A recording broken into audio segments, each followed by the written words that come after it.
La mafia es una estructura criminal que va ocupando y penetrando el Estado. Entonces, la mafia estaba en la alcaldía, la mafia estaba en los juzgados, la mafia estaba en el mercado, en las empresas. Yo necesitaba la mediación del mafioso si quería una licencia, si quería sacar un documento, si quería estudiar, si quería un trabajo. Yo creo que si Medellín hoy está como está, si en los años terribles de la violencia no sucumbió, fue porque hubo una serie de esos héroes anónimos. Si uno quiere conocer a Medellín, tiene que salirse del poblado, con todo respeto, y ese es el territorio, ¿verdad? Hola, bienvenidos a un nuevo capítulo de nuestro podcast. Estoy feliz por el invitado que tengo hoy, después de hablar con Uribe, con José Manuel Restrepo, con Daniel Briceño, con Ricardo Sierra. Yo no podía traer a alguien que no los emocionara, que no los enloqueciera, y creo que lo voy a lograr.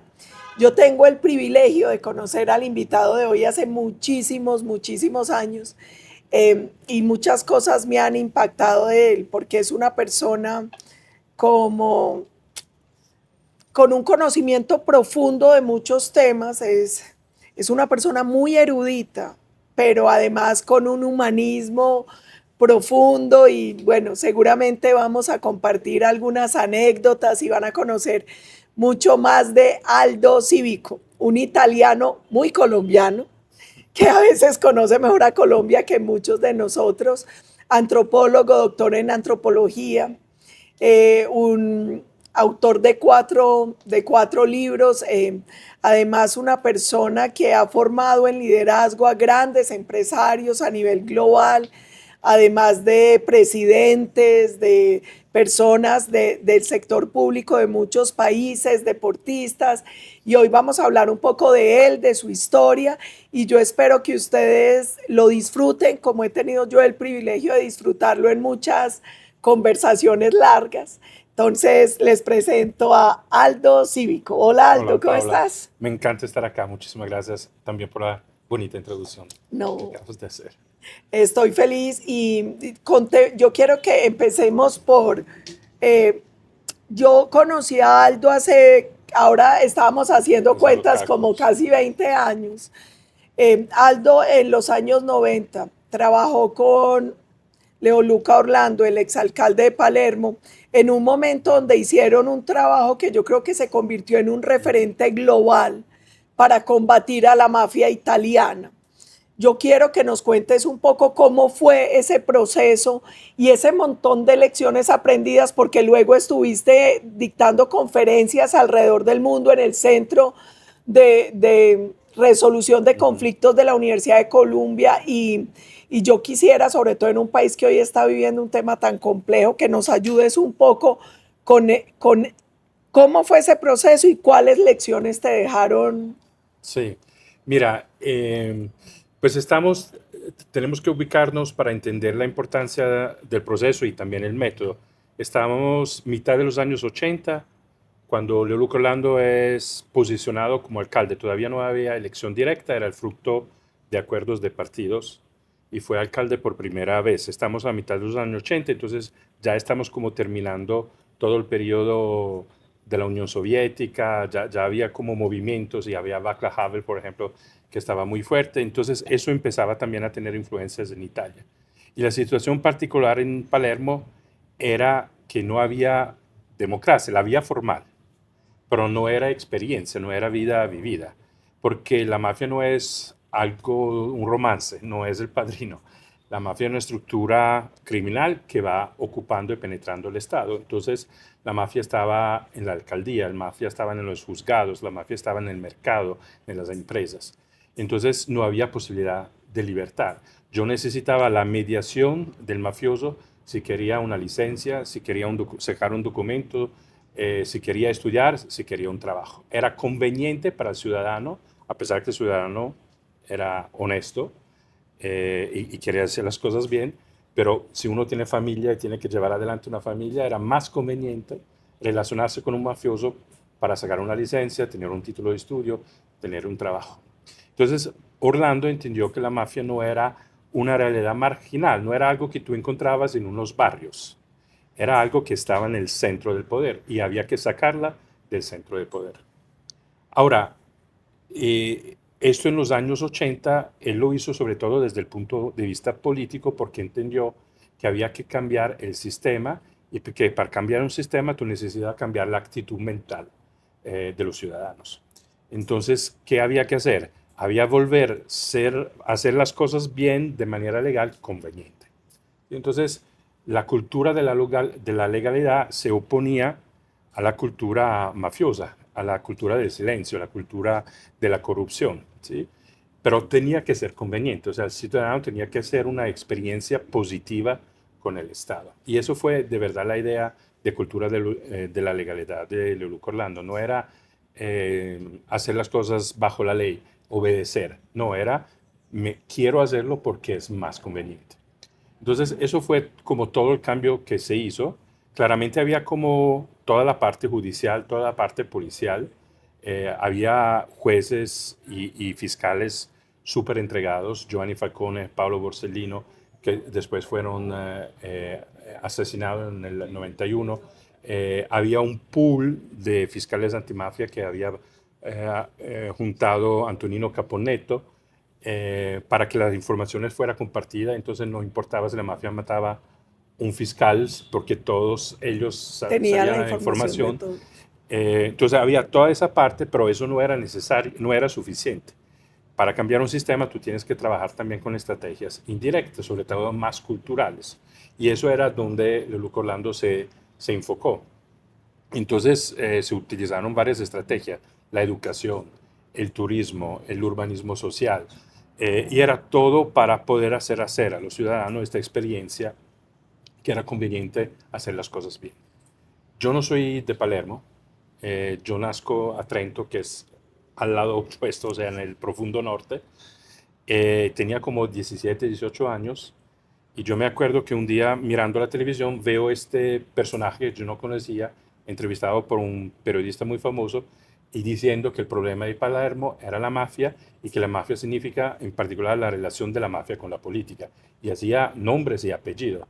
Y yo me dije, ¿eso qué es? Porque en el imaginario colectivo de nosotros italianos, sobre todo en el norte, Palermo era la capital de la mafia. Entonces el alcalde necesariamente tenía que ser o amigo de los mafiosos o mafioso él mismo, como había pasado en la historia. O sea, no era un invento, eso era lo que había pasado. Entonces sintieron un alcalde que con mucha fuerza, con mucha determinación, mucha valentía, decía que el problema era la relación de la mafia con la política y de los políticos con la mafia. Eso era romper un tabú, eso era empezar a decir, el rey está desnudo, ¿sí?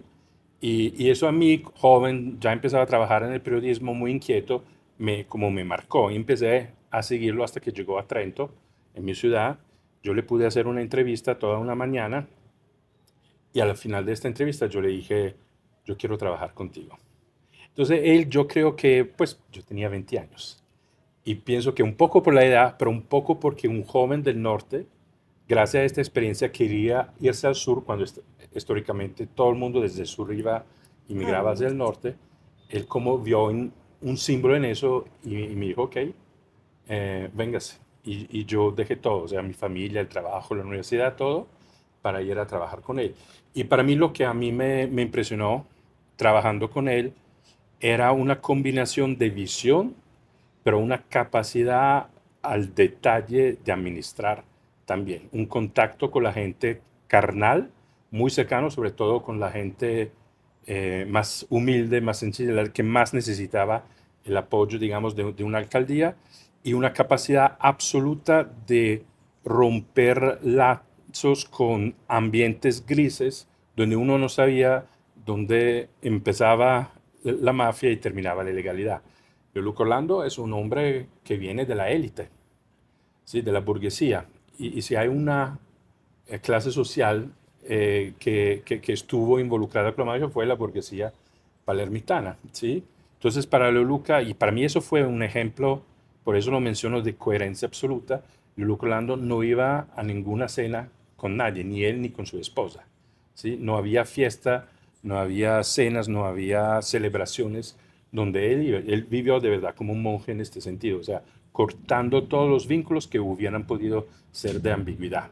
Pero no era para no quedarse involucrado, era para dar una señal que los tiempos de la mediación, del Se diálogo, acaba. se habían acabado y que había que construir algo completamente nuevo desde la ruptura.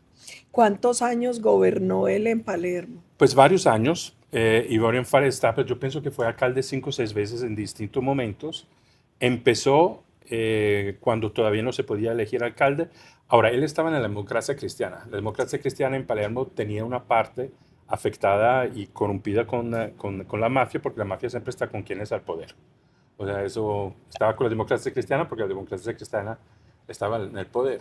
Entonces, Leo Luca, para poder ganar la mayoría, empezó a hacer alianzas, en Italia se llamó compromiso histórico, con partidos que tradicionalmente estaban en la oposición. Él los llevó al gobierno. Eso fue un experimento, un laboratorio político muy atrevido en esta época. Estamos Sí. todavía en la Guerra Fría. Él invitó al Partido Comunista a ser parte de un gobierno con la democracia cristiana. O sea, estamos rompiendo todos los imaginarios y los tabús posibles, ¿sí?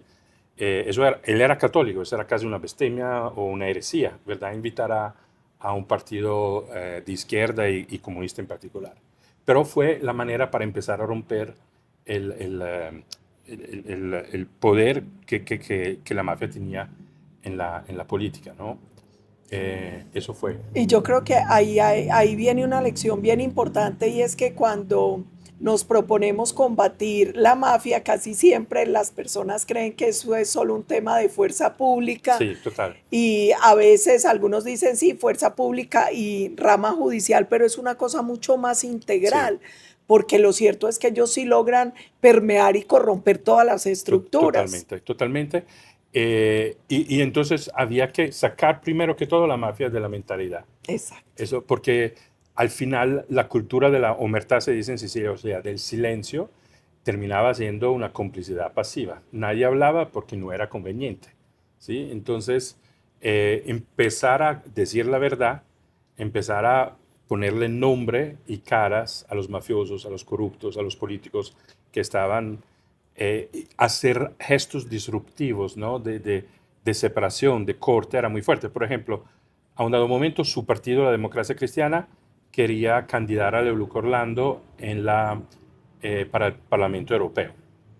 Y el primero de la lista era un senador que se llama Salvo Lima, que se sabía era el garante de las relaciones de la mafia entre el gobierno y la mafia. Y Leoluca se negó a ser parte de la lista, ¿sí? Y claramente lo hizo, o sea, abiertamente y lo dijo, ¿no? Mientras que antes era normal, o sea, aún si tú eras honesto, bueno, yo hago mi campaña, yo Conectaba no con tengo eso. relación con esta corriente política, pero para ser muy explícito y para afirmarlo con toda claridad, él hacía mucha huya cuando hacía estos ejemplos. Y eso empezó a darle la posibilidad a los honestos de decir, hey, tenemos alguien que nos representa, tenemos alguien que finalmente dice cómo están las cosas. Y eso fue un catalizador Pero además enorme, porque la gente cree que no, pero la sanción social ayuda. Es absolutamente, muy importante, ejemplificante. muy importante. Empieza a no ser conveniente Exacto. estar en silencio, empieza a no ser conveniente relacionarse con el mafioso. Sí, Luego viene otra parte de la historia porque escuchando un poco cómo es Orlando, uno ve que muchas similitudes con Uribe, una persona austera, muy trabajadora, muy buena políticamente, sí, absolutamente. comunicacionalmente, con capacidad de Sí, microgerencia.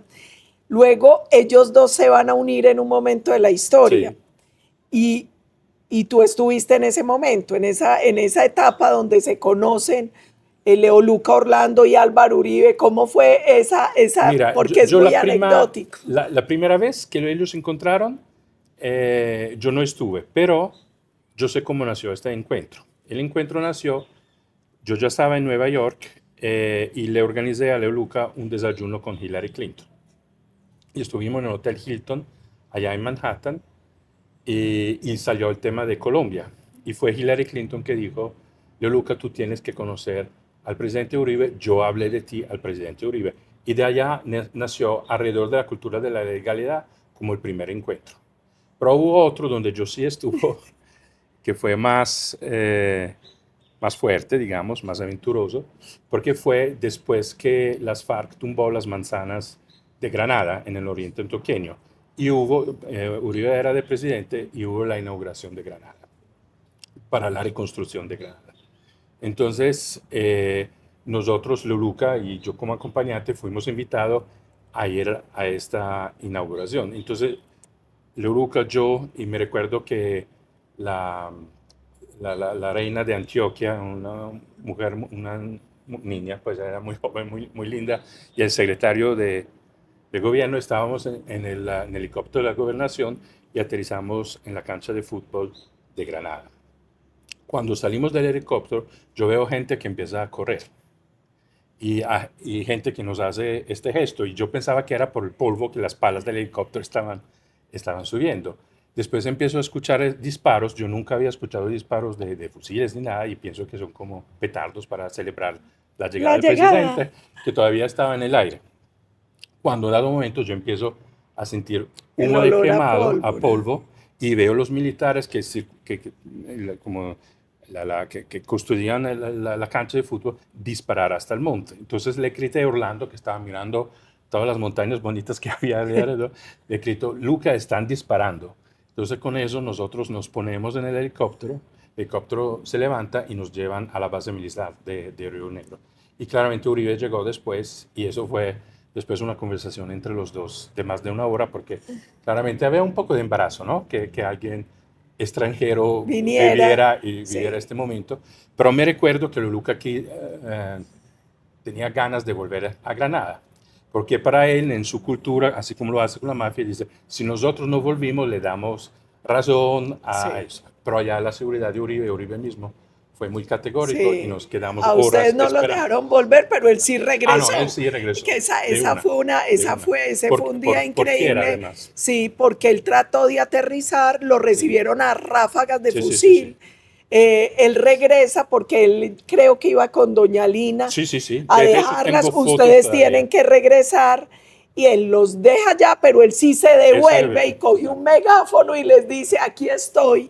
Porque también era el símbolo de ellos no nos podían sacar del territorio. Hubiera sido gravísimo, ¿verdad? Claro, es como si renunciáramos y eso fue parte también de lo que llevó a que uno de los primeros hechos cuando arrancamos el gobierno con Uribe fue vamos a abrir la Medellín-Bogotá.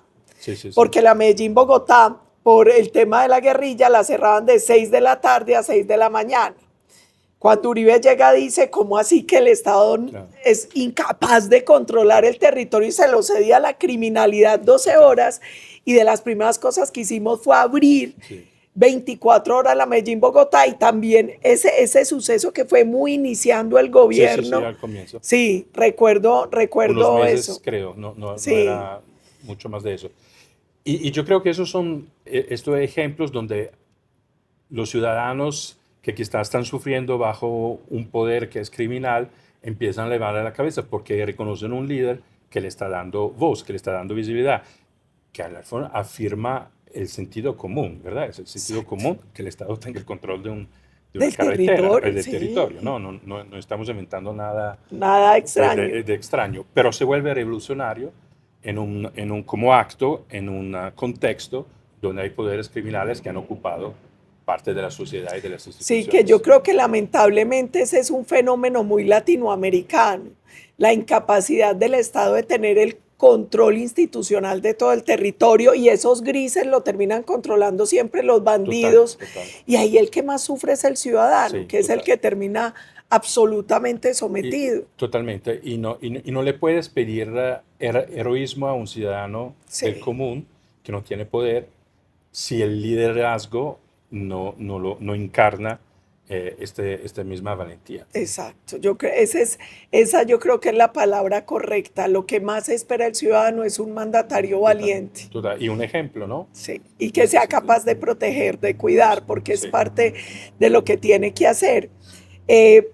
Luego viene todo el tema de en muchos empiezas a trabajar y a llevar lecciones aprendidas para resolución de conflictos. Y te toca otro proceso que se da también en el gobierno de Uribe, que es la desmovilización de los paramilitares. Ahí yo simplemente por pedagogía con los ciudadanos les voy a contar. Cuando nosotros hicimos la Ley de Justicia y Paz, fue una ley que no era para los paramilitares, era en general para la desmovilización individual o colectiva de integrantes de estructuras criminales. En ese momento logramos desmovilizar unos 35.000 paramilitares, unos 18.000 guerrilleros. Ahí Karina, por ejemplo, fue un referente de esa desmovilización. Ella entró por una desmovilización individual porque con la FARC y con el ELN nunca logramos negociar en el gobierno. Y ahí, entre esos 4 libros tuyos, hay uno que se llama Para Estado, etnografía de los aparatos, sí, de los escuadrones de muerte en Colombia, que es una especie de radiografía del paramilitarismo, del mal llamado paramilitarismo. Sí. ¿Por qué no nos cuentas un poco esa experiencia, lo que viviste y como todo eso de ese proceso que a veces es tan difícil de entender? Pues, mira, o sea, yo tenía todo esta experiencia en Palermo, donde yo aprendí algo y lo aprendí directamente de Luluca, que para entender situaciones complejas tú necesitas escuchar historias de vida, porque las historias de vida no son en blanco y negro, tienen matices. Entonces allá uno puede coger toda la complejidad. Yo siempre he sido muy interesado en Colombia porque muchos de los problemas que nosotros vivíamos en Italia, sobre todo en el sur, paralelamente se vivían en Colombia. El tema del secuestro, por ejemplo, es un tema del cual yo me he ocupado varios años en Italia. Entonces, claro, Colombia era parte del imaginario en esos temas. Entonces, había un interés para mí siempre de entenderlo. Y cuando yo empecé a hacer el doctorado en antropología, inicialmente yo quería hacerlo recogiendo la historia de vida de gente en situación de desplazamiento del Oriente. Pero se me dio la oportunidad de entrevistar en las montañas de San Roque al líder del bloque Metro, el fundador del bloque Metro, a Doble Cero.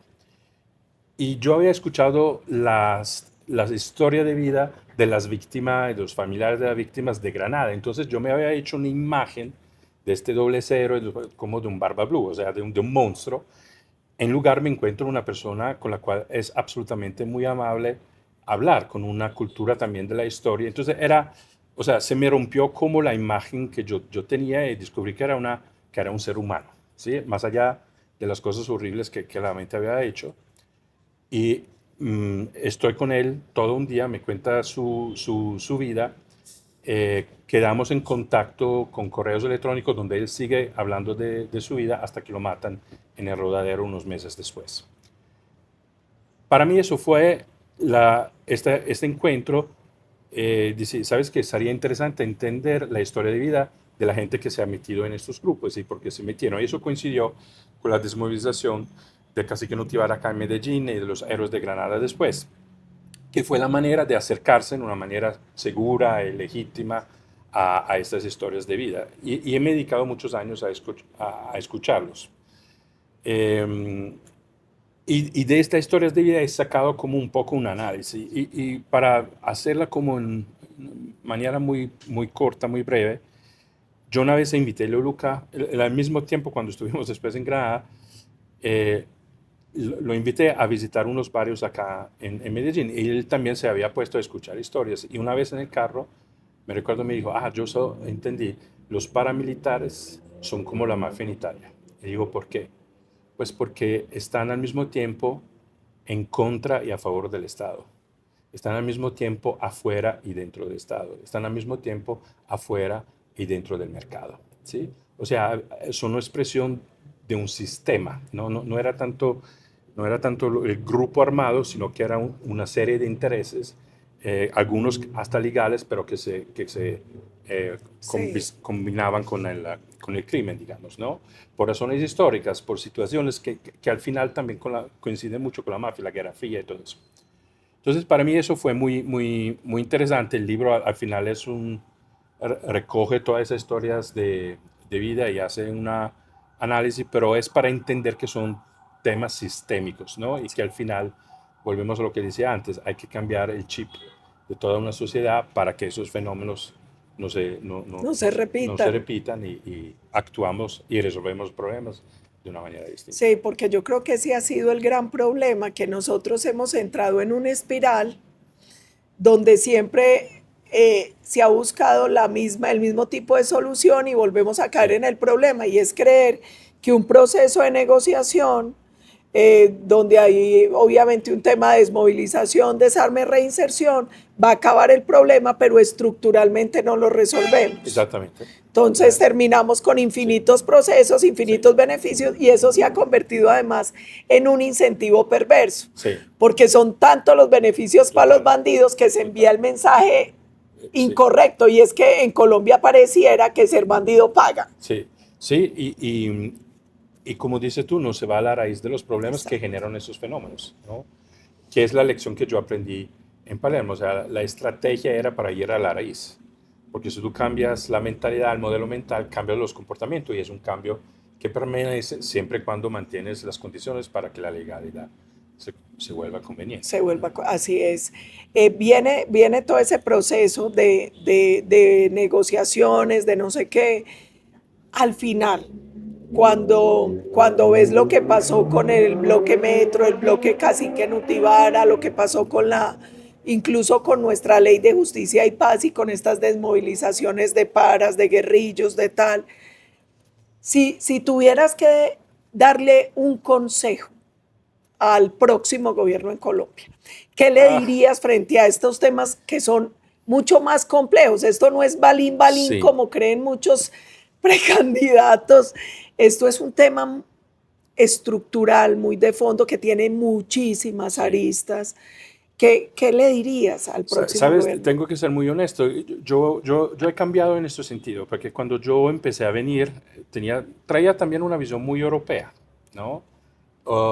Y la visión europea es que los procesos de paz, los diálogos, son la manera justa y correcta de hacerlo. Yo tenía esta postura, y me acerqué también mucho a la gente que tenía esta postura, porque además quizás en términos más de participar en ese proceso, mi experiencia más intensa fue cuando durante el gobierno de Uribe se trató de hacer la negociación del cese al fuego con el ELN, ¿sí? Que allá fue toda una experiencia súper interesante, donde entendí que la paz es muy compleja y no tiene que ver mucho con la paz, digamos.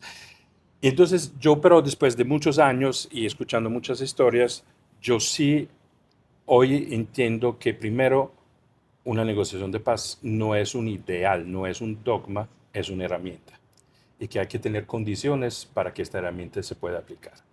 Pero en general, sobre todo en la situación de hoy, yo creo que ahí finalmente se necesita un gobierno que reconoce el esfuerzo de millones de colombianos honestos que todos los días se levantan y van a trabajar. Yo pienso que le estamos dando hasta demasiada atención, tema, espacio a los bandidos, que son muy poquitos, a los violentos, sí, que crean problemas enormes, pero que al final están buscando posibilidades de diálogo y negociación, no para resolver un problema o para dejar la violencia, sino que para hasta aumentar su influencia, hasta que para descansar o aumentar su peso político. Yo me acuerdo, una de las cosas que Francisco Kelán me dijo una vez en la cárcel es: hasta que una guerrilla no decide dejar las armas, no va a cambiar nada, porque es lo que cambia el ADN de un grupo armado, ¿sí? Entonces, las condiciones tienen que ser muy claras, y hoy no las veo sinceramente en ningún lugar, ¿no? Y pienso que el país ha sido en la historia muy generoso con los grupos armados, porque una otra vez el Estado, también empujado por la sociedad, se ha sentado, incluso el gobierno de Uribe. Dicen que el gobierno de Uribe estaba en contra del proceso de paz con las FARC, del proceso de FARC, así como salió.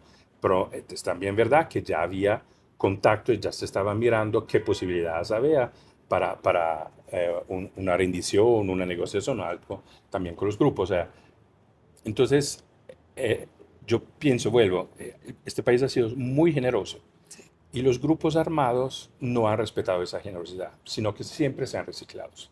Y es que lo que estamos viendo ahora, porque hay incentivos, porque es difícil reintegrar. Me recuerdo una vez un funcionario del gobierno me dijo, pues muchas veces en los territorios donde lo reintegramos, como decía, no es que son los muchachos que no tienen sanidad o educación, es toda una población que todavía no puede gozar de esos derechos, ¿no?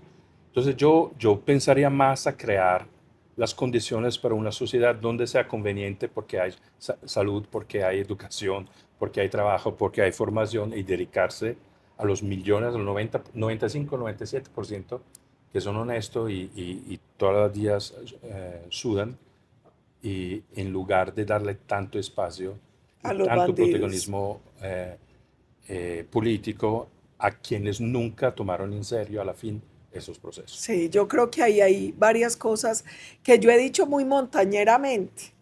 Una es que en Colombia los procesos de paz son una estrategia de guerra, porque como decías, finalmente ellos han usado los procesos de paz para un reacomodo territorial, para fortalecerse en poder de fuego y un montón de cosas. La otra cosa que he dicho es que para el bandido la generosidad es debilidad. Y así han leído ellos cada gobierno que les ha abierto la puerta de manera excesivamente generosa en estos procesos. Yo creo que el tercer punto es, Colombia tiene que dejar de una vez por todas, uno, de magnificar la palabra paz, haciéndole creer al ciudadano que negociar con bandidos trae automáticamente una vida como Heidi, la niña de la pradera, porque eso no es cierto. Sí. Si no se resuelven otras cosas, eso no va a pasar. Dos, que entiendan que paz es que la gente esté segura y tenga plata en el bolsillo, que la gente viva sin miedo. Eso es paz de verdad. Y lo tercero es, el bandido se tiene que someter al Estado, no al contrario. Por eso yo siento que se tiene que eliminar esos reconocimientos políticos a ciertas estructuras criminales que, como el ELN y la FARC, que el delito político ni debería existir en Colombia.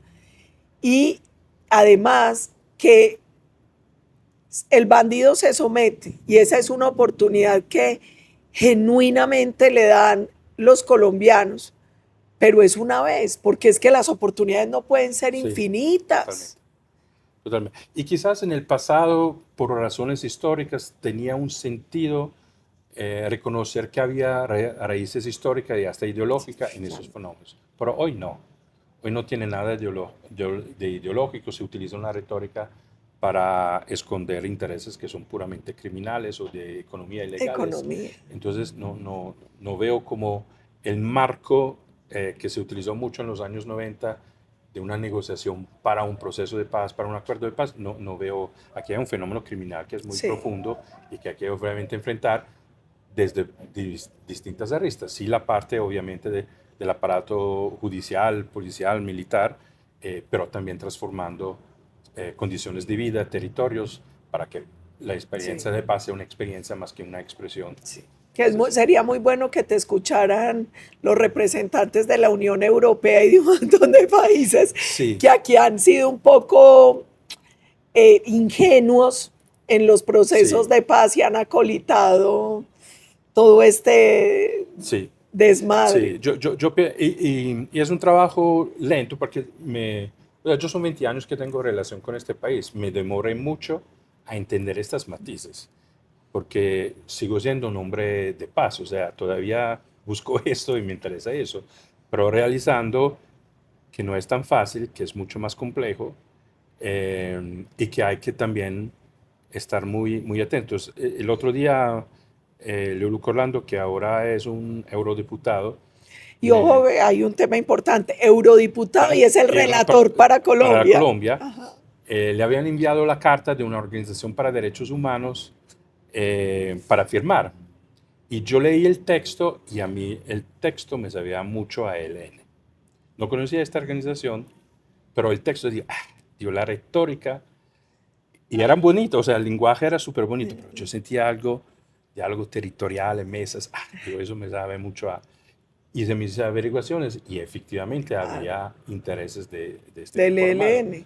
Entonces, por eso digo, eso para un europeo es muy difícil. O sea, nosotros creo que vivimos todavía del hecho que la Segunda Guerra Mundial terminó y que hubo reintegración y hubo reconciliación y hasta la Unión Europea fue como el resultado de querer crear paz vínculos entre estados en lugar que guerras.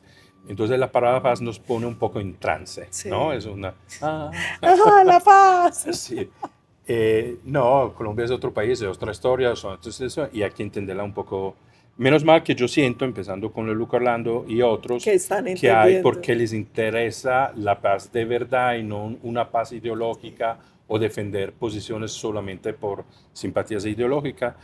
que se puede hacer un trabajo en este Sí, sentido. que hace poco incluso en reuniones que tuve con representantes, con embajadores de países europeos en Colombia, yo les decía, nosotros necesitamos que ese esfuerzo que ustedes han hecho en favor de procesos de paz ahora lo hagan en favor de visiones diferentes que creemos que para lograr paz, que es seguridad con prosperidad para la gente, lo que hay que hacer es invertir no en los bandidos, sino en el fortalecimiento Sí, institucional y el desarrollo, cambiar un poco el esquema que tiene que ver con eso que decías ahora y es quitémosle por un momento el reflector a los bandidos y concentrémonos en más del sí, 90% de los colombianos que madrugan, camellan y que hacen esfuerzos enormes por sus familias, por el país, porque a ellos nunca los total. hemos mirado. Y mira, y primero eso, que me parece simplemente justo y lo que un Sí. gobierno debería hacer además. Pero después sí, yo creo que hay caminos también para los criminales. O Que sea, se sometan es el exactamente, o camino. sea, en Italia ha sido muy, muy efectiva la sumisión de mafiosos a la justicia. Ellos entregaban información, se arrepentían, los llamaban pentidos, mal llamados pentidos porque al final recibían beneficios jurídicos, pero era un dejar de verdad y no era grupal, nunca fue grupal Ahora en tocamos la ese mafia, punto, sí, sí. nunca fue grupal, fue individual. Yo he conocido, cuando trabajaba como periodista en Europa, yo he conocido varios de esos mafiosos que se habían arrepentido. Buscetta fue el primer famoso que permitió entender la estructura de mafia y llevó, no sé si casi 300 capos de la mafia a la cárcel, ¿sí? Entonces, yo sí creo que hay posibilidad para quien quiera aportar, cambiar vida, aportar, tener un beneficio jurídico, de crear caminos con seguridad jurídica que permiten de reconocer que hay un aporte a la justicia cuando tú entregas información, ¿sí? Eh, entonces, hay formas Sí. también para abrir espacios a cambios que pueden surgir desde dentro de la misma Sí, y criminalidad, yo creo ¿no? que ahí tocaste un tema que para mí ha sido importante y es, de hecho, yo le creo más al sometimiento individual que al Claro, colectivo, porque no es lo mismo cuando el jefe de la estructura criminal dice, es que nos vamos a entregar y él no sabe si todos están dispuestos y quieren.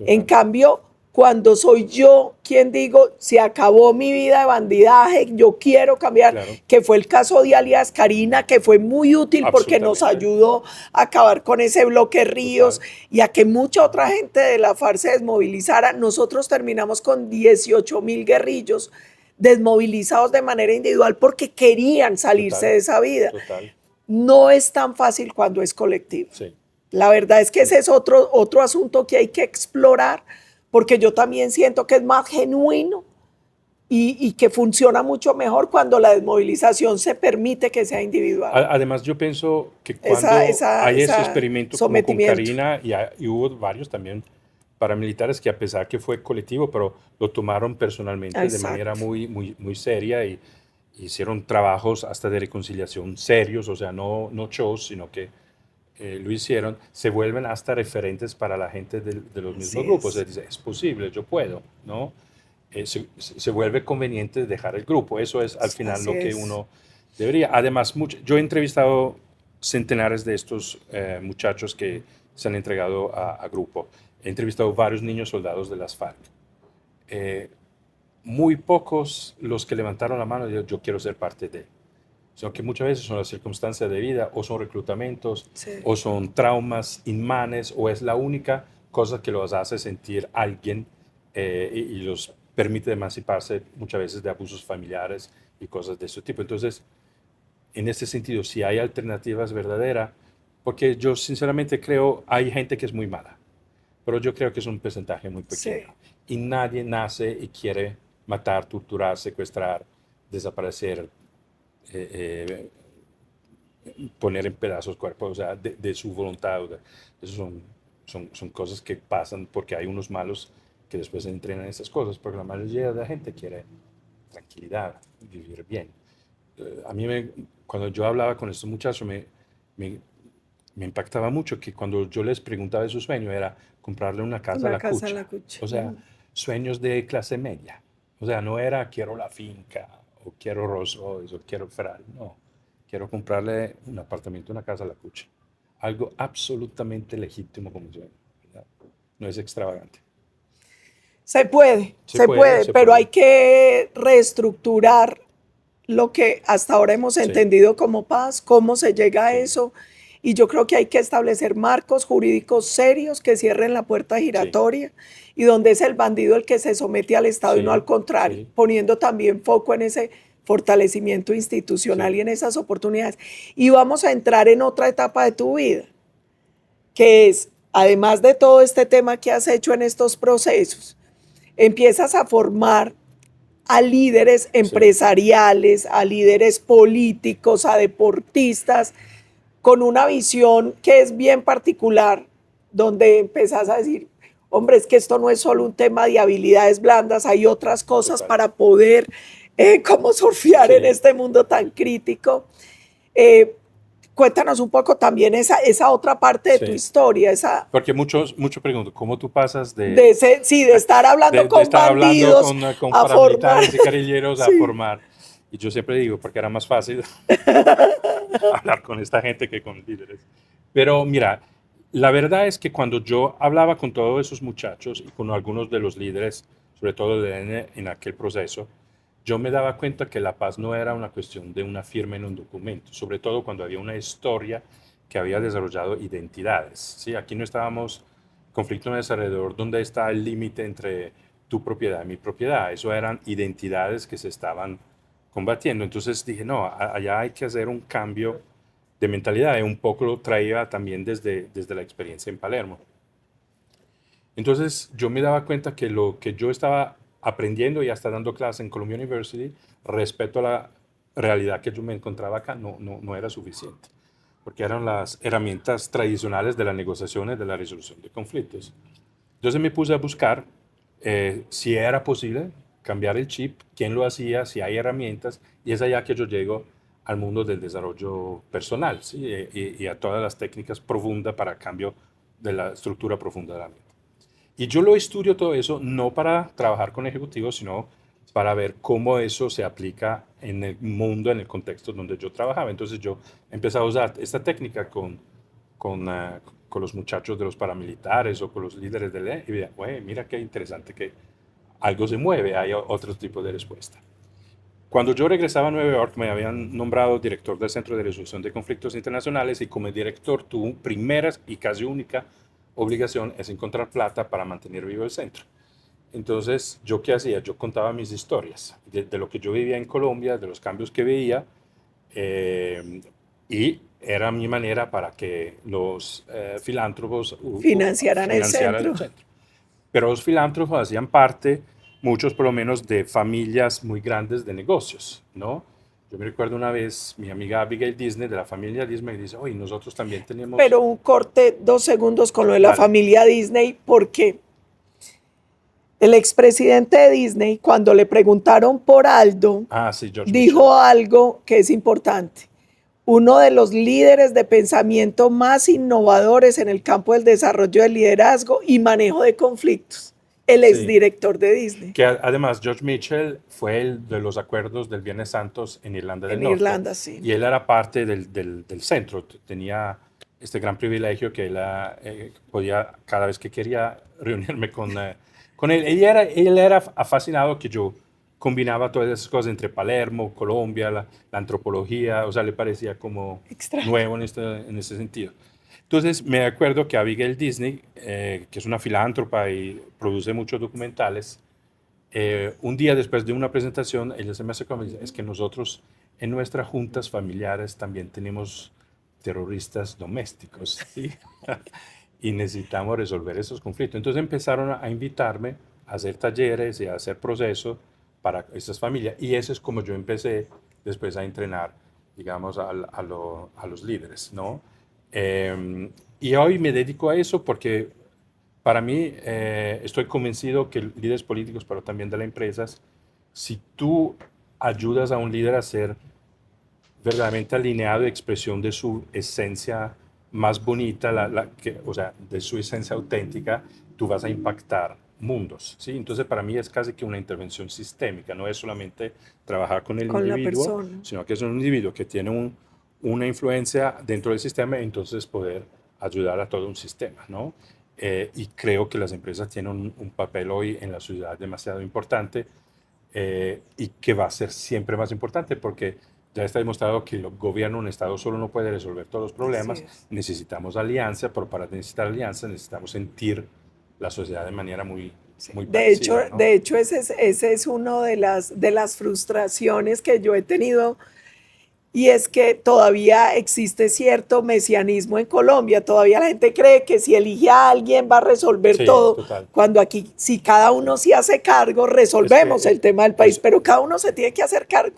eso es fundamental. Cada uno se tiene que hacer cargo. Y ahí, sin ser infidente, de todos esos personajes, eh, que si nos puedes contar a alguien que te haya llamado la atención por algo, porque uno en esos procesos de formación, yo creo que aprenden las dos partes o incluso cambian visiones. Yo pensaba esto y después de entrenar a tal o hablar con tal, me hizo mirar este otro lado.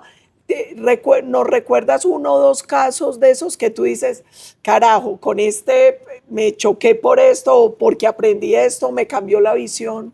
Sabes que muchas veces esos son cambios casi que imperceptibles, pero que cuando pasan lo cambian todo, ¿sí?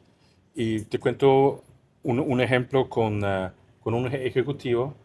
Teníamos una reunión a las 8 de la mañana, yo llego a la oficina de él, todo oscuro, pensaba que no había llegado, entonces voy donde la secretaria y digo, yo tenía una reunión a las 8 con el doctor, no, no, dice, él está en su oficina, entonces yo entro y de verdad, oscuro, el man con una jaqueta, la corbata, se protegía detrás de su portátil, digo, no, esta va a ser una sesión muy difícil porque veía como una defensa, ¿sí? Además, él no había elegido hacer un proceso conmigo. Ah, Recursos Humanos le había dicho, tienes que trabajar con Aldo.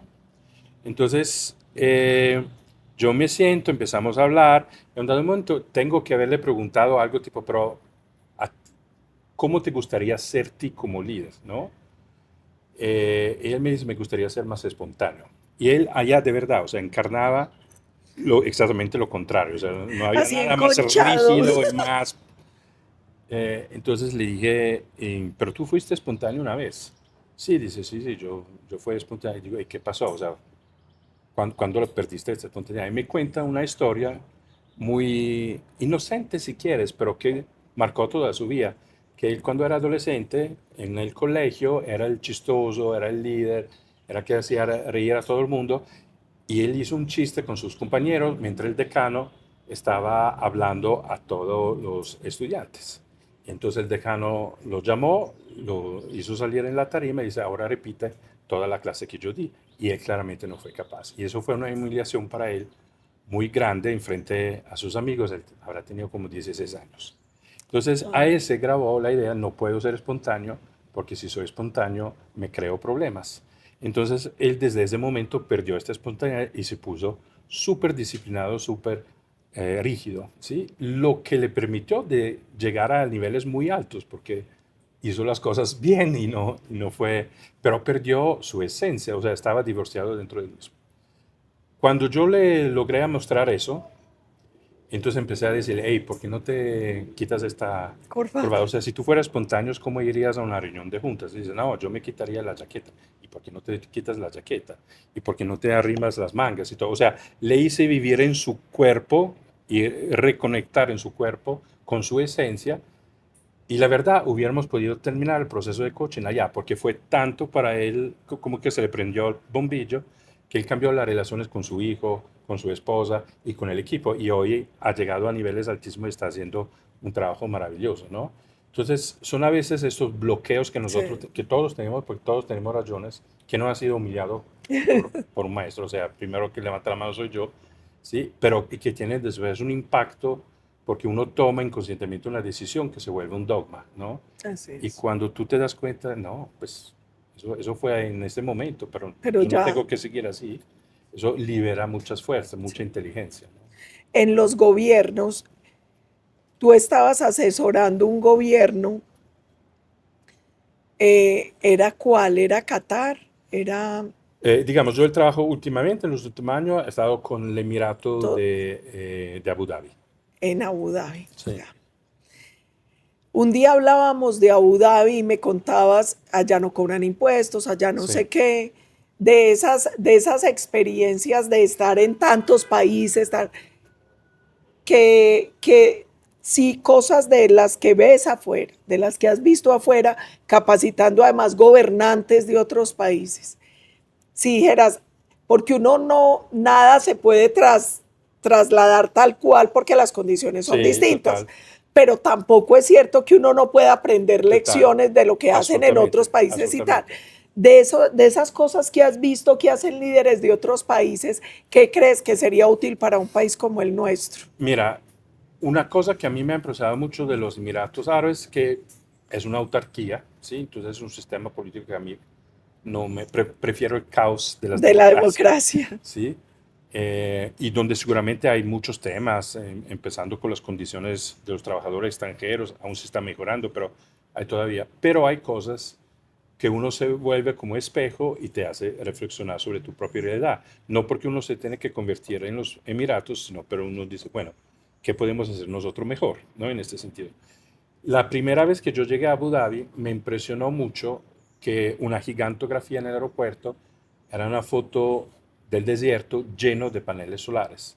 Y la escrita 2026, los Emiratos Árabes van a tener energía limpia en el país del petróleo. Del petróleo. Y yo digo, wow, esta gente la tiene clara. O sea, esta gente tiene visión. Y eso empecé a verlo en todas las conversaciones con ellos. Ellos hasta tienen un documento que es Visión 2031 y todos los recursos, todo, no solamente de dinero, sino que también del talento, de la gente que contratan del exterior, los inmigrantes que hacen trabajo, es para la realización de la visión. Y hay un compromiso que es colectivo hacia hacer la visión real, ¿no? Entonces, eso me ha impresionado porque yo creo que muchas veces a nuestras democracias hoy le falta visión. ¿Qué vamos a hacer en 10 años? Quizás por los ciclos cortos de las elecciones, quién sabe, por un montón, pero allá tú sientes que cada uno, cada ciudadano está comprometido con eso y está entusiasmado. O sea, el orgullo de decir estoy trabajando 14 horas al día para que eso se vuelva realidad es una cosa muy impresionante, ¿no? Sí.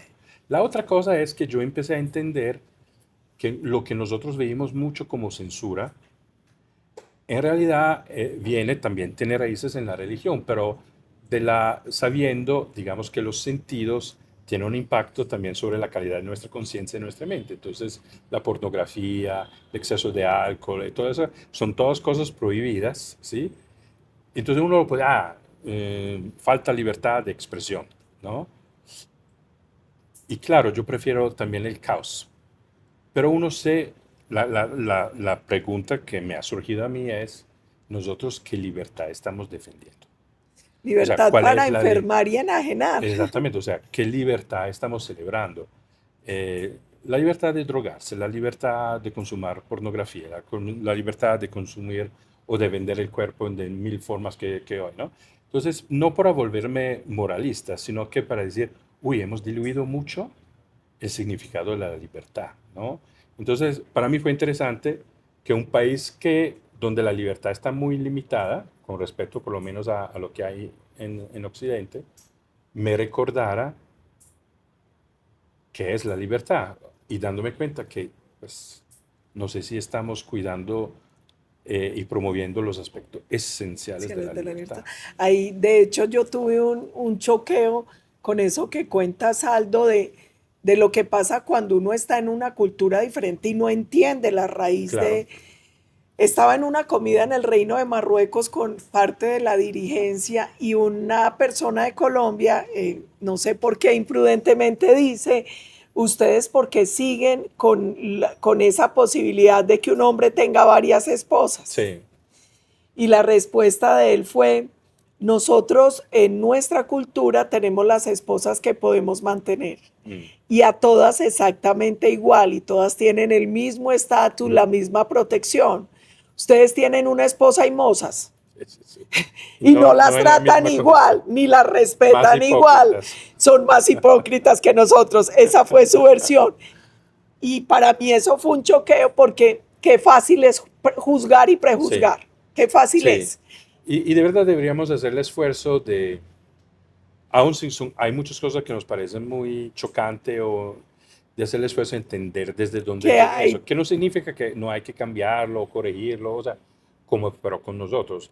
Pero yo utilizaría a los otros más como un espejo para entender el trabajo que tenemos que hacer nosotros, más que decir desde un púlpito así moral es. alto, decir, no, usted tiene que cambiar eso. O sea, Sí, y con eso que decías ahora de la libertad, ese fue parte del debate que en algún momento nosotros tuvimos con la legalización de las drogas, porque el argumento de la Corte era el libre desarrollo de la ujú, personalidad, y uno se da cuenta que en realidad ese es un elemento enajenante, que si algo le quita al individuo es la libertad. totalmente. Entonces, bueno, ahí hay mucho, mucho que Mucho debatir y para yo creo que discutir. es súper importante en algún momento abrir ese debate, pero me diste la oportunidad de meterme con el tema de la libertad. En una columna que escribiste Ujú. recientemente, tú sacas columnas en El Espectador, en varios diarios, en El Colombiano, y a raíz del Nobel de Paz de María Corina, hiciste un análisis del discurso de su hija en Oslo al recibir ese Nobel y sobre el tema de la democracia y la libertad que yo creo que hoy tiene que volver al centro del debate, porque contrario a lo que pensábamos, yo recuerdo cuando en los 90 Francis Fukuyama escribió El fin de la Mm. historia y todos dábamos por hecho que, bueno, Eso era ya está, es automático, sí, automático, o sea, ya vamos a vivir todos los exacto. países en democracia, en libertad de mercado, porque ya vimos que eso es lo que funciona. Y contrario a eso, en los últimos años han crecido las autocracias, se ha limitado cada vez más la libertad y la democracia y con un agravante, y es que el ciudadano cada vez percibe más inútil la democracia como sistema y eso Total. es duro y doloroso. Entonces, yo leí esa columna tan bonita y quisiera un poco que le compartieras a la gente Sí. que ve este podcast como esas reflexiones en torno a ese tema de democracia y libertad. Hay varias cosas de este discurso que me impactaron. El primero es, María Corina es muy honesta cuando empieza a decir que la libertad y la democracia en Venezuela empezaron a corrompirse cuando los ciudadanos dieron eso por sentado. Y cuando entonces dejaron de vivir conscientemente para dar vida todos los días a la libertad y a la democracia, por una serie de incentivos perversos que terminaron corrompiendo a la sociedad. A mí eso me impactó mucho, primero porque es muy honesto, decirlo por parte de ella, pero porque es verdad, o sea, Sí, la sociedad empieza a bajarse no porque surge un dictador, no, un dictador surge que porque la se sociedad. apagaron las alertas y las atenciones, ¿sí? O porque damos por sentado que democracia habrá siempre, ¿no? Sí, de hecho, Aldo, yo, perdón que te No, interrumpa, no, siempre he dicho que el problema de la democracia y la libertad es que es muy similar a lo que sucede con la respiración. Y es que normalmente uno se hace consciente de la respiración cuando se asfixia, totalmente, pero uno no está todo el tiempo en pensando, conciencia pensando que inhala, que retiene, que exhala y lo vital que es total, para tu vida respirar. Uno lo da por hecho, total, como la total. democracia y la libertad. Total. Y creo que la gente que empieza a ser consciente también empieza a estar en una negación porque no quiere imaginarse que pueda Que pasar. puede perder. Entonces dicen, no, nosotros, yo tengo varios amigos venezolanos, nosotros siempre decíamos, nosotros no somos Cubas, nunca vamos a ser como Cubas. Y mira lo que pasó, me dicen, acá en Colombia, siento nunca vamos a ser como Venezuela, Venezuela. pero atención, ¿verdad? Entonces, me pareció súper chévere que ella dijo eso. La otra cosa es, pues la figura de María Corina en sí mismo me parece extraordinaria, porque la percepción que yo tenía hace años cuando ella empezó era que era una líder de oposición, activista, con mucha valentía, pero representando un sector específico, ideológico, de partido, de la sociedad.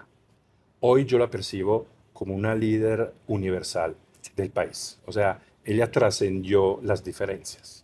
Y lo logró, yo creo, porque, y de hecho me parece que es hasta más bonita hoy. O sea, tiene, no sé si 10, 15 años más y vivió condiciones en clandestinidad duras también físicamente, pero ella tiene hoy una luz, una irradiación una paz y una tranquilidad que revelan un cambio que ella hizo interior, fruto de todo el dolor que le ha tocado pasar y convivir, que me impresiona en este sentido, porque ella ya no es una líder de una parte, ella hoy es de verdad la iconografía de la Venezuela que se va a venir, ¿no? Sí. Y ella encontró, creo eso, cuando identificó y se conectó con un dolor que es un dolor de todo, que son las familias separadas. Eso no es un dolor de izquierda, de centro, de derecha, eso es un dolor universal. Y ella lo vivió primero en primera persona porque es la historia de su familia, pero también es la historia de millones de De más de venezolanos, 8 millones, de, casi de, 9 de millones de Venezuela. venezolanos. Y allá ella tocó una cuerda, pero la transformó no en victimización, que es una otra cosa de María Corina que a mí me impresiona. Nunca la escuchas como víctima, nunca se queja en este sentido, ¿no? Nunca invita a la gente a ser víctimas, sino no, desde dolor volverlo en una fuerza. Ella habla de la democracia y de la libertad como de una lucha existencial y de una lucha espiritual. Así Ella es. habla de la necesidad de una coherencia con su propia moral, de decir la verdad. O sea, en ese sentido me conecto a lo que decíamos antes de Palermo. Es gente que declara con mucha valentía, sabiendo que eso tiene costos enormes, la verdad. La verdad. Un régimen mata los hechos y cuenta mentiras, ¿verdad? Ella simplemente vuelve a decir, es un acto revolucionario, pero es un acto diciendo pan al pan, vino al vino. O sea, esto es restablecer la verdad de los hechos, ¿no? Entonces, allá tú ves que ella lo enfatizó mucho en el discurso, que le dio a la hija, pero parecía que escucháramos a ella. O A sea, María es Corina. una cosa impresionante como ella logró a transmitir, a canalizar a su mamá en aquel momento, que la libertad es algo que tenemos que vivir, encarnar todos los días, no es algo que tenemos que esperar pasivamente que alguien nos da, no, lo tenemos que vivir. Y me parece, me gustaría que no tuviera que pasar una crisis tan profunda para que nosotros descubriéramos eso. Yo no sé, porque nosotros humanos necesitamos siempre de la noche oscura Sí. para llegar a la luz. Sería lindo tener suficiente inteligencia para decir, no vamos detrás de eso, Sí. prendemos las luces antes que sea demasiado tarde, Sí, antes de mucho sufrimiento. que esa es la tristeza, no escarmentar en cabeza ajena, como dicen aquí Sí, en mi sí, tierra, y es ¿por qué esperar a esos padecimientos cuando ya los hemos visto en tantos países, total, cuando ya sabemos cuáles son las total. consecuencias? ¿Por qué no reaccionar antes? ¿Por qué no lograrlo Pero sabes antes? que se lo puedo aplicar a Colombia con todo respeto, pero cuando uno ama un país también se permite decir, además de todo lo que ama, también algunos neos que vienen por allá. Yo siento que en la sociedad colombiana, hablo más de la sociedad civil y de la sociedad empresarial, yo no veo líderes que gritan el rey está desnudo. Yo veo todavía tentativas de diálogo, de acomodarse, de evitar lo peor. Ahí es que después me llega la diana a la empresa, ¿sí? Y así se derrumba un país, Así es. finalmente, ¿no? Hay unos políticos, quizás también porque es como su vocación, que sí gritan, el rey está desnudo.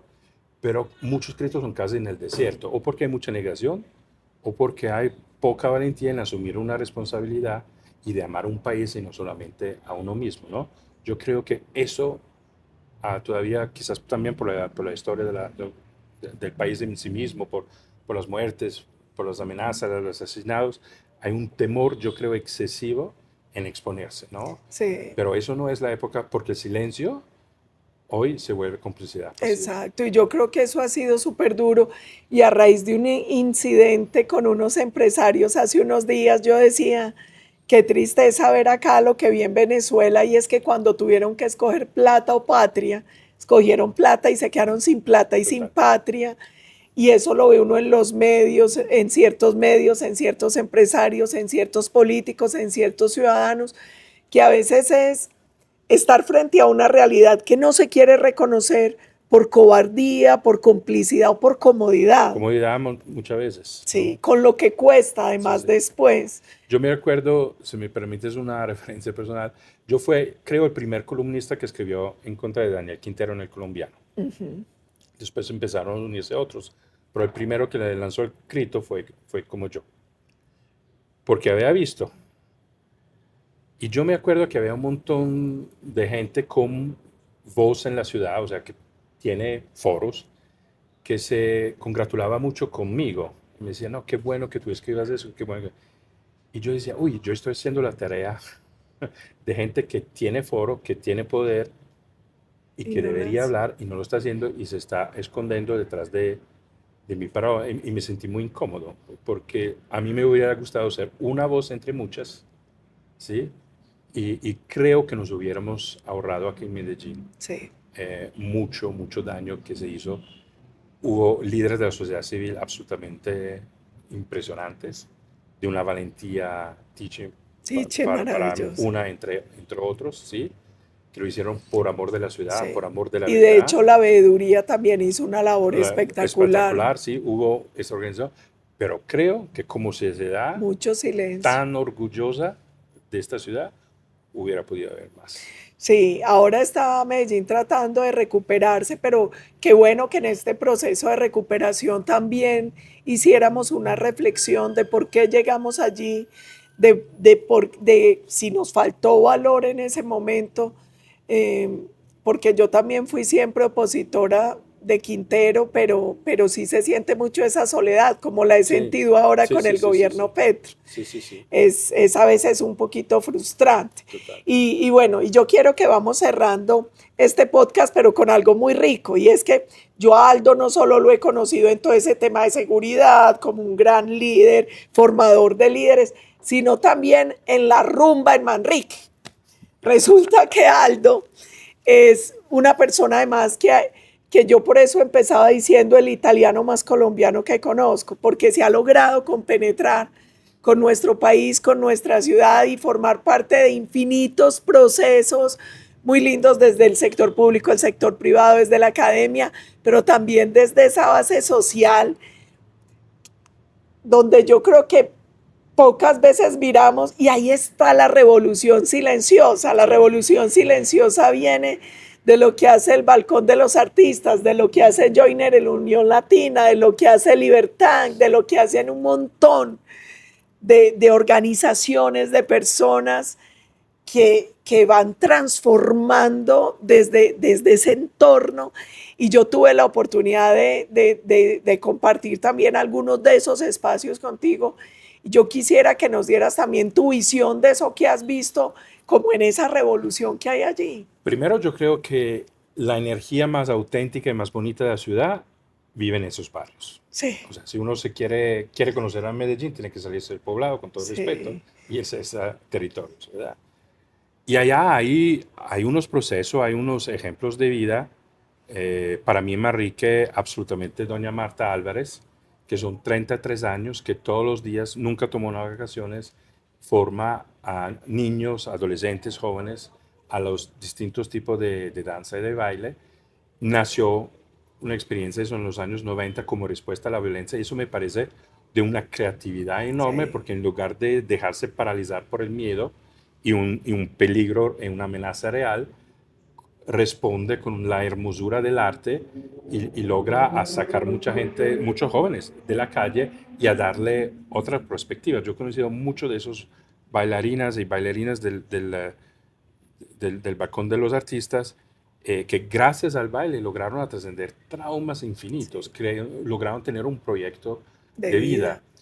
vida. Entonces hay muchos héroes así escondidos que a veces se reconocen, no creo que se apoyan lo suficiente, vuelvo a repetir eso porque son héroes, el fato que Sí. siguen allá todos los días. El otro día estuvo con el jeque de Club Peligrosos que está en Aranjuez, no en Aranjuez, sí, en Aranjuez, y esos son 24 años que él da clases de hip hop con su gente todos los días, pasando por periodos muy difíciles y nunca, nunca, ¿cómo se dice? Arrendiéndose, ¿cómo se dice? Me sale solamente el italiano, Rindiéndose. nunca rindiéndose, ¿sí? Sino que allá empezando otra vez cada día, cada día, cada día, ¿no? Yo creo que si Medellín hoy está como está, si en los años terribles de la violencia no sucumbió, fue porque hubo una serie de esos Sí. héroes anónimos que crearon espacios alternativos y hicieron hacer otro tipo de experiencia en esos territorios a sus Sí, ciudadanos. sí, que muchas veces cuando logramos como superar esa etapa, se habla mucho de la labor que hicieron algunos sectores académicos, políticos y empresariales pero poco se ha dicho de todo eso que fue la otra revolución que logró que nosotros saliéramos de eso y que sigue ahí, que sigue viva, luchando, resistiendo y que a veces sí pareciera que no logramos ver ni dimensionar esas pequeñas grandes revoluciones. Para visibilizar, o sea, sí. En lugar de poner en la tarima a los jefes del crimen de Medellín, pongamos en la tarima a esta gente, ¿verdad? Sí. Y apoyándolas. Así es. Bueno, Aldo, quiero agradecerte enormemente todo lo que has hecho por Medellín, por Antioquia, por Colombia, todos esos aprendizajes, todo esa labor infinita y generosa que has hecho aquí, el privilegio que yo he tenido de muchas conversaciones donde he aprendido mucho. Además, voy a contar una infidencia, fue el que me presentó a Pacho Galán, fue el testigo de esa conversación con este señor del ELN. ¿Puedo contar la anécdota? Claro. Puedo, porque quiero también resaltar algo que yo creo que es una calidad tuya que necesitamos más. Porque tú tenías una percepción justamente desde tu experiencia de Francisco Galán. Terrible. ¿sí? Sí. Y él la tenía de ti, sí. para ser muy honestos, ¿verdad? Pero durante una conversación, tú me estabas haciendo un análisis y yo sentí una eco muy parecida de lo que Galán me estaba diciendo por su parte. Y allá yo te propuse, oye, ¿por qué los dos no se hablan? ¿Sí? Y me acuerdo que tu primera reacción no fue de entusiasmo. Cero. Pero yo admiré mucho que a pesar que no era de tu entusiasmo, te arriesgaste, porque también como senadora en vida pública puede ser un cierto riesgo de hacer ese encuentro. Y yo llamé a Galán saliendo del encuentro contigo y él dice, Pablo Holguín, pero él es también un tipo curioso y dijo, y lo hicimos en mi casa, ¿tú te acuerdas? Llegaste con flores, vestida muy elegante, yo preparé 2 litros de café, se sentaron en el balcón, yo los dejé hablar, yo creo que hablaron por lo menos como 2 horas. Sí. Y me recuerdo que al final tú dijiste algo tipo, qué bobada tener miedo de esos encuentros. Sí. Y él dijo, y yo no sabía que usted piensa tan bonito. Sí, él dijo, yo no sabía que usted pensaba tan bonito y no me lo había llevado para el monte. Pero fue porque en el fondo yo decía que es un poco una cosa que aprendí justamente de lo que tú has hecho, Aldo, y es, yo me tengo que meter en la mente del otro. Yo tengo que entender por qué llegó allá, por qué hizo lo que hizo. Y también le dije a Pacho, y te lo decía, él ya pagó, él ya estuvo encanado. Y pagó todos los días. Y pagó, sí, exacto. No hubo descuento. Exacto. No. Y 16 años de cárcel. 16 años de cárcel y había que escuchar. Y yo creo que él también hoy tiene porque hay personas que pareciera que se salen de una organización y no se salen. O sea, hay gente que no se desmoviliza. No, él desmovilizó su mente. Él desmovilizó la mente, como el pocos, corazón. Diría yo, como pocos. Como pocos, sí. Yo creo que para mí son casos el de Pacho y el de Karina. Sí. Que uno dice, sí se desmovilizaron. Sí. Y hay mucha gente que sí lo hace. Pero yo creo que ojalá algún día tú que escribes también te animes a escribir esas historias. Total. Porque yo creo que hay que aprender muchas lecciones. Porque además yo pienso que pasa mucho más estas cosas de lo que pensamos. Sí. Y serían de verdad, son las historias que crean país. Sí. ¿No? Además me parece un tema de inteligencia. O sea, si yo conozco la perspectiva de alguien que tuvo una biografía completamente distinta a la mía, yo adquiero información importante. O sea, claro. Al final se enriquece el mapa y yo no tengo que cambiar, yo no tengo que renunciar a mis convicciones. No. Pero cuando hablo, yo puedo tener en cuenta la perspectiva de me vuelvo más rico en este sentido. O sea, claro. Es un ejercicio que hacemos demasiado poco. Y Sun Tzu dice que uno tiene que conocer al enemigo y a veces uno se cierra en la banda y uno no logra una comprensión si no escucha. Y en Colombia hemos sido bastante sordos. Sí. Y descubre uno, como en el caso tuyo, que el enemigo en realidad no es enemigo, en este caso específico. En ese caso, el resto sí. El resto sí les tengo que decir, lo siento, siguen siendo enemigos. Pero en este caso era una imaginación que tenía su justificación. Además que era extraño. Pero que se actualizó. Claro, porque yo sabía de la relación de él con Uribe.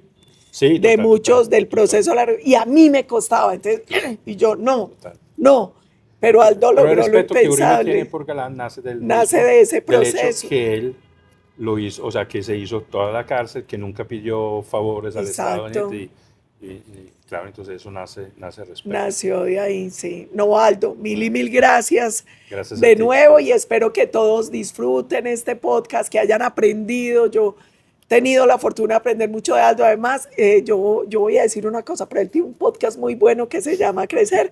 Ojalá lo empiecen a escuchar, lo empiecen a seguir en redes porque es como una caja de música, es una persona de la que uno todos los días puede aprender cosas diferentes, cosas nuevas y además una persona que ha logrado algo que es bastante difícil, que es transformarse desde adentro. En eso estamos. Sigue el viaje.